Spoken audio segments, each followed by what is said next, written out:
Chez moi, il y a la guerre. Et moi, parce que j'ai écrit une chanson pour la Révolution, maintenant, ça fait 13 ans aussi. Et c'est rien, c'est la musique, la fin. Et c'est ça la perte. Bonjour à tous et bienvenue aux Ateliers Médicis, c'est Walid de l'Étincelle et aujourd'hui nous sommes en compagnie d'un groupe qui nous fait le plaisir d'être présent parmi nous. C'est un groupe assez spécial, un groupe multiculturel. Il s'agit de Mixi. Bonjour Mixi. Bonjour. Bienvenue aux Ateliers Médicis, merci de nous faire le plaisir de répondre à nos questions. Qu'est-ce que ça veut dire Mixi? Mixi, ça veut dire mélange en espéranto. L'espéranto, c'est une langue qui est pas très vieille, mais qui a été créée pour rassembler, on va dire, un maximum de langues et qu'un maximum de nationalités puissent se comprendre.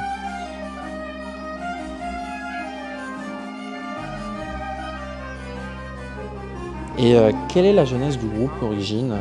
On s'est rassemblés grâce à un projet européen qui a été mené dans divers corps de métier. Donc, ils ont fait avec des boulangers, des musiciens.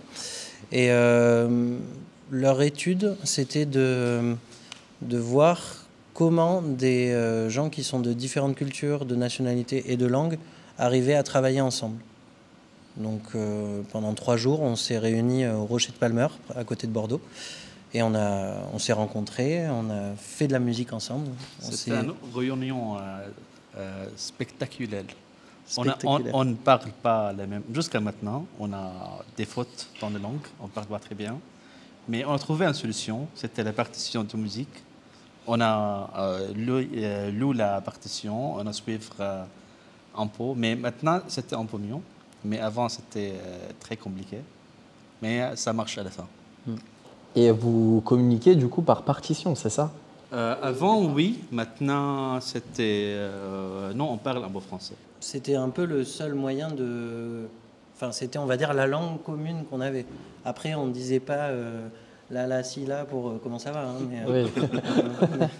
mais voilà. Comment la diversité des origines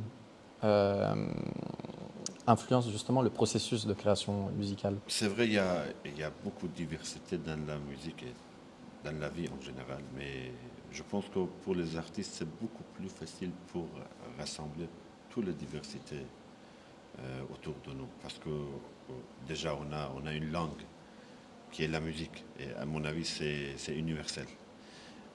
Par exemple, dans l'ensemble de Mixi, on a des morceaux très très variés de Moyen-Orient, de Balkans, d'Italie, Méditerranée, Kurdes, Arabes, et pour moi c'est un avantage. C'est ça qu'on peut travailler ensemble.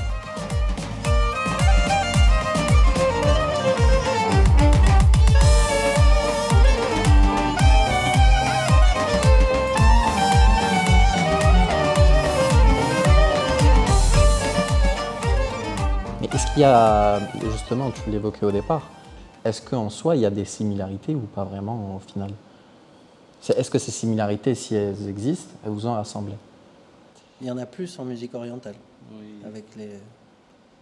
Par exemple, en musique occidentale, il y a des notes que font ceux qui jouent la musique orientale, et pour nous, en musique classique, ça serait considéré comme faux. Faute, oui. Ouais. Okay. À mon avis, ça dépend de nous, de quelqu'un qui écoute ou quelqu'un qui travaille dans ce domaine. Si on peut avoir un esprit, un bras libre, on peut accepter des diversités. Et à la fin, on peut avoir un produit commun. Malgré toutes les diversités, à la fin, on peut avoir une jolie fleur qui est la musique, qui est Mixi. On a parlé du passé, maintenant on va parler un peu du présent. Vous avez travaillé justement avec des élèves ici à Clichy-sous-Bois. Comment est-ce que ça s'est passé? Déjà, nous, on adore faire ça. On le fait avec plein de publics différents. Beaucoup d'écoles, mais aussi ça peut être des CADA, des centres de réfugiés, etc. Aussi, quand on va dans des milieux dits cosmopolites, on se rend compte que cette musique, elle va trouver des fois plus d'intérêt que la musique de Claude François. J'ai vu les enfants chanter en albanais ou en italien. C'est ça.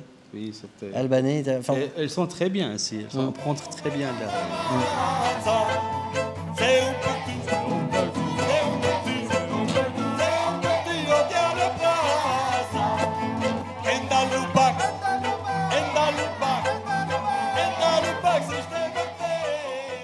On sent un intérêt en fait des enfants qui sont par nature, ils sont curieux. Et tout de suite, on trouve de l'écho et nous, je sais pas, c'est un échange en fait. Je dirais que c'est d'égal à égal. C'est qu'on prend autant de plaisir que eux, j'espère, en prennent. Est-ce que vous aurez peut-être des conseils à des jeunes artistes qui voudraient se lancer, vous qui justement avez un récit très intéressant Comme je dis, à mon avis, d'avoir un esprit libre, ça peut aider beaucoup. Si on peut voir les choses comment ils sont, ça peut nous aider de voir la diversité. Et à la fin, on peut trouver le point commun entre humanité, entre l'art. Voilà. C'est ça qui est important à mon avis. Et moi, je rajouterais, parce que tu as parlé de liberté, je rajouterais que dans Mixi, au final, c'est pas que de la musique et on adore vraiment beaucoup discuter entre nous. Je me rendais pas compte avant de les rencontrer qu'est-ce que ça voulait dire vraiment la liberté. Nous, en tant que Français, on aime râler, on critique toujours les politiques, etc. Mais direct, quand on a un récit différent, ça nous remet un peu les pieds sur terre de qu'est-ce que c'est la liberté. Et lui, il dit, mais en fait, vous êtes libre ici. Tu as le droit d'avoir un chien, tu as le droit de tenir ta copine par la main. Moi, je suis syrien. Et chez moi, il y a la guerre. Et moi, parce que j'ai écrit une chanson pour la Révolution, maintenant, ça fait 13 ans aussi en France, parti à Syrie. Moi, ça fait maintenant environ 7 ans en France. Oui, mais moi, j'ai vraiment obligé, j'ai pas une autre solution. Et c'est rien, c'est la musique, la fin. Et c'est ça la perte. Comment ça va se passer pour la suite? Parce que j'ai vu qu'il y avait plusieurs dates. Est-ce qu'il y a un album qui va être... Enfin, voilà, je donne quelques pistes, quelques perches. On a pour projet d'enregistrer un album, oui, de reprises et de composition. On compose également dans Mixi. Donc ça va venir, je pense, pour 2025, l'album. Et on a quelques concerts cet été, au printemps, plutôt par chez nous. Donc on est de la région bordelaise. Voilà, mais on se déplace partout. Donc si vous avez... Là, je peux regarder la caméra. Si vous avez envie de programmer Mixi, n'hésitez pas. On se déplace. Je vous remercie vraiment d'avoir pris le temps d'avoir répondu à mes questions. Et puis, bonne soirée. Merci beaucoup.